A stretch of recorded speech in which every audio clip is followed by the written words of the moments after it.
Nah, barakallahu fikum. Jadi pertanyaannya mungkin terkait dengan momen yang sebentar lagi ini ya. Momen sebentar lagi mau terjadi ini, momen yang mereka sebut sebagai Maulid Nabi. Hari kelahiran Rasulullah SAW. La syak, tidak diragukan, bagi setiap muslim wajib cinta kepada Rasulullah SAW. Seperti yang tadi, hadis yang kita sebutkan. Rasulullah sendiri yang menyampaikan, La yu'minu ahadukum hatta akuna ahabba ilaihi min waladihi wa walidihi wa nasi ajma'in. Tidak beriman salah seorang di antara kalian sampai dia mencintai aku melebihi kecintaannya kepada anaknya, orang tuanya dan seluruh manusia. Demikian wajib bagi setiap mukmin, setiap muslimah ya, dan mukmin ya, muslim muslimah, mukmin mukminah untuk mencintai Rasulullah SAW. Bahkan seorang yang tidak mencintai Rasulullah ya, dinafikan keimanan, bukan mukmin dia.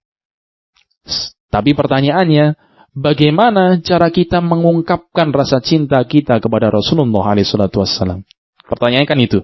Ya, semua orang mengaku saya cinta Rasul, saya cinta Nabi. Tapi pertanyaan besar, bagaimana cara yang benar yang diridhoi Allah Subhanahu wa taala dan cara yang dibimbingkan Rasulullah SAW di dalam mengungkapkan rasa cinta kepada Rasulullah? Ya, pertanyaan kan itu. Apakah dengan cara seperti itu yang biasa mereka lakukan? Melakukan acara ya, yang di sana terdapat banyak kemungkaran, pria wanita bercampur baur, bahkan terjadi banyak kemungkaran, musik-musik di situ, ya, bergadang sampai malam dan sebagainya. Apakah yang demikian ini adalah cara yang tepat di dalam mengungkapkan rasa cinta kepada Rasulullah? Ya. Jawaban yang paling bisa dijadikan hujjah telak, kita tanyakan kepada mereka. Kalau Anda mengaku cinta pada Rasulullah, kita tanya kepada Anda, siapa yang lebih cinta kepada Rasulullah, Anda atau para sahabat? Bisa dipahami ya? Kalau Anda mengaku cinta pada Rasulullah SAW, kita tanya balik, siapa yang lebih besar cintanya, Anda ataukah para sahabat Rasulullah, Abu Bakar As-Siddiq, Umar ibn Khattab, Utsman bin Affan, Ali bin Abi Thalib, dan semua para sahabat? Siapa yang lebih besar cintanya kepada Rasulullah? Kalau dia mengaku, oh saya lebih besar cinta saya kepada Rasulullah dibandingkan para sahabat, khawatir orang ini diragukan keimanannya. Ya, bahkan kita yakin dengan pasti bahwasanya kecintaan para sahabat kepada Rasulullah lebih besar, jauh lebih besar, tidak bisa dibandingkan dengan kecintaan kita kepada Rasulullah. Kalau kita sudah yakin ini, kita kembali, bagaimana para sahabat semasa hidupnya? Apakah pernah diriwayatkan dari mereka yang kita yakin betul mereka adalah orang-orang yang sangat cinta pada Rasulullah, lebih besar cintanya kepada Rasulullah dibandingkan cintanya kita? Apakah pernah diriwayatkan dalam hadis yang sahih, satu saja hadis yang sahih, riwayat yang sahih, bahwasanya mereka mengadakan acara-acara seperti itu? Kalau ada riwayat yang sahih, sampaikan kepada kami akan mengikuti Anda. Tapi sampai detik ini tidak ada dalil, tidak ada riwayat yang menyatakan atau memberitakan bahwasanya para sahabat yang mereka adalah orang-orang yang sangat cinta pada Rasulullah, ketika mendapati momen kelahiran Rasulullah, mereka mengadakan acara-acara seperti itu. Dan Allah Subhanahu wa taala telah memerintahkan dalam banyak ayat dalam Al-Qur'an untuk kita mengikuti para sahabat. Dalam surat Al-Baqarah, fa in amanu bimithli ma amantum bihi faqad ihtadaw. Kalau seandainya mereka, orang-orang selain sahabat, beriman seperti imannya kalian para sahabat, faqad ihtadaw, maka niscaya mereka berada dalam petunjuk.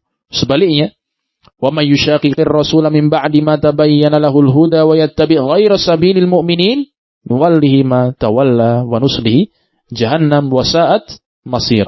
Barang siapa yang menyelisihi jalannya Rasulullah setelah jelas baginya petunjuk dan mengikuti jalannya selain jalannya kaum mukminin, yaitu para sahabat, maka kata Allah, nuwallihi ma tawalla, kita akan palingkan kemana dia berpaling, kita akan sesatkan di mana dia tersesat, wa nuslihi jahannam, dan kita masukkan dia ke dalam Jahannam, dan itu adalah sejelek-jelek tempat kembali. Dan masih banyak ayat yang lain yang Allah memerintahkan kita melalui ayat-ayat tersebut untuk mengikuti para sahabat.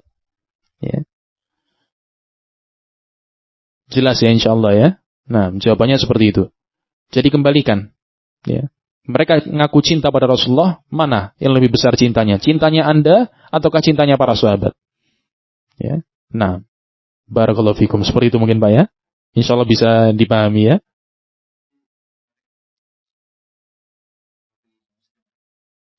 Ya, perlu dinasihati. Ya, mungkin mereka belum tersampaikan kepada mereka yang seperti ini. Disampaikan kalau memang ada momen yang pas untuk menyampaikan nasihat kepada mereka, disampaikan dengan cara yang baik.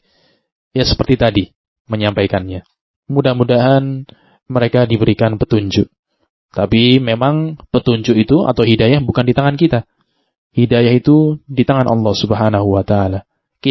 Tugas kita hanya menyampaikan kebenaran, menjelaskan kebenaran. Adapun hidayatut taufiq itu hanya milik Allah Subhanahu wa taala, dan kita tetap mendoakan mereka supaya mendapatkan hidayah. Hadanallah wa iyyahum. Seperti itu ya. Mungkin itu yang bisa kita sampaikan. Wallahu taala alam shawab. Subhanakallahumma bihamdika asyhadu an la ilaha illa anta astaghfiruka wa atubu ilaik.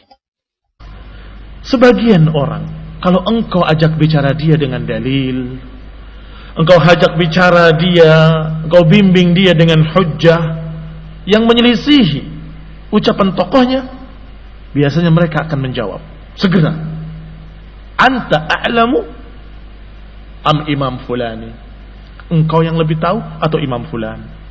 Selalu begitu kan, karena sudah terbiasa taklid. Pokoknya saya taklid dengan dia, alim. Seakan-akan alim itu gak pernah salah. Kamu membawakan hujjah, membawakan dalil, akan ditolak dengan kalimat anta a'lamu amhu. Apakah kamu yang lebih alim atau dia? Bagaimana kita jawab? Syekhul Islam Ibnu Taimiyah yang menjawab. Kata Syekhul Islam Ibnu Taimiyah rahimahullah, wa idza qila li hadzal mustahdi al mustarsyid, kalau ada seseorang yang dibimbing, yang kamu arahkan ternyata dengan hujjah, ternyata jawabannya anta a'lamu amil imamil fulani, apakah engkau lebih alim atau imam fulan, kanat hadhihi mu'aradatun fasidah, maka sesungguhnya penentangan tadi adalah penentangan yang fasid, yang rusak. Kenapa? Li'annal imamul fulani qad khalafahu fi hadhil mas'alah man huwa nadhiruhu minal a'immah. Ini jawaban Syekhul Islam Ibnu Taimiyah. Kalimat mereka tidak bisa diterima. Kenapa? Karena imam fulani yang dia sebutkan tadi, yang dibandingkan dengan kita, kamu lebih tahu apa dia? Dia imam. Bahwa imam yang kamu sebut itu diselisihi pula oleh imam lain yang seimbang ilmunya. Bagaimana? Imma kamu pegang ini, pokoknya kata ini, berarti kamu menentang ulama yang sana. Kamu pegang ulama yang sini, menentang ulama yang situ. Dan kita akan bisa katakan dengan kalimat yang sama kepadamu, anta a'lamu am imam allani, kan begitu. Karena imam fulan dan imam allan setingkat ilmunya, sama-sama alim dan berbeda pendapat. Dua-duanya membawakan hujjah dan dalil. Kalau kita sampaikan hujjah dengan dalil yang lebih rajih, kemudian menjawab anta a'lamu amhu, apakah engkau yang lebih alim atau imam fulani? Kita jawab dengan sama. Taib, kalau begitu anta a'lamu ab imam allani. Karena kita juga bukan dari diri kita sendiri. Kita mengambil dari ulama juga, yang juga ahli sunnah, yang juga imam. Taib, kalau gitu bagaimana? Kalau gitu kita terima dua-duanya, lihat dalilnya masing-masing. Mana yang lebih rajih? Kalau ternyata yang lebih rajih adalah imam allani, kamu harus siap untuk meninggalkan pendapat yang lemah kepada pendapat yang lebih kuat. Kalau ternyata yang fulan yang lebih rajih, hujahnya lebih qawiyah, maka kita pun siap untuk meninggalkan ucapan ini, ikut ucapan yang itu.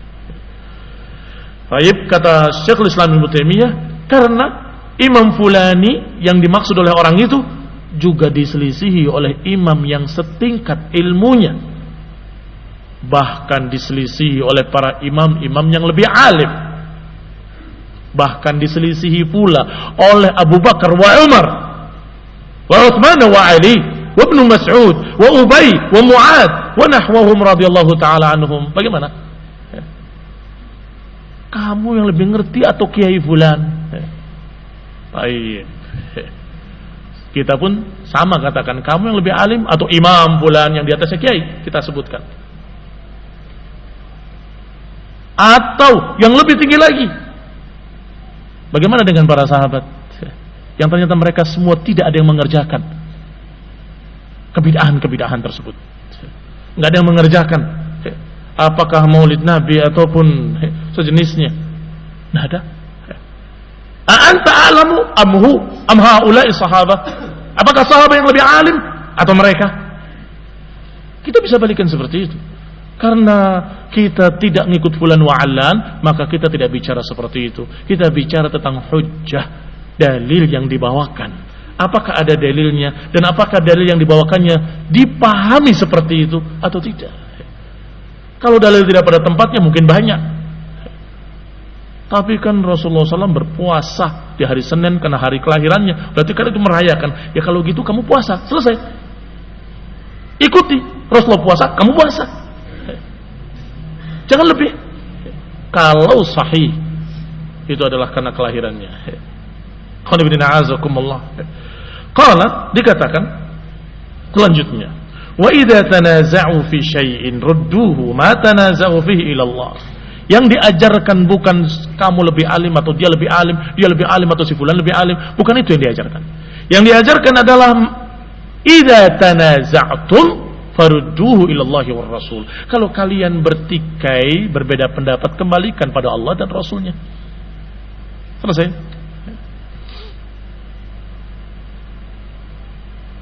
Nah. Kalau terjadi perbedaan pendapat, kembalikan pada dalil, pada hujjah. In kana ba'duhum qad yakunu a'lam fi mawdi'in akhar, karena bisa saja seorang yang ini sama yang ini lebih alim, tapi pada perkara lain dia lebih alim. Mungkin apa enggak mungkin? Mungkin.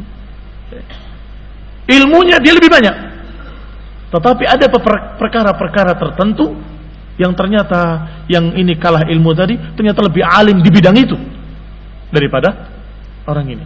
Mungkin atau tidak mungkin? Mungkin terjadi. Itu maksud Syekhul Islam. Kata Syekhul Islam, karena ba'duhum qad yakunu a'lam fi mawdi'in akhar.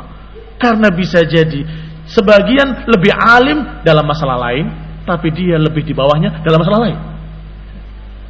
Dalam masalah fikih dia lebih alim daripada yang ini. Dalam masalah hadis dia yang lebih alim daripada yang itu. Terbalik. Mungkin apa enggak mungkin? Mungkin. Walaupun kedua-duanya mengerti hadis, mengerti fikih, tetapi dalam bidang fikih dia lebih alim, maka digelari faqih, fuqaha, masya Allah. Tapi dalam bidang hadis ini yang lebih alim, katakan muhaddits.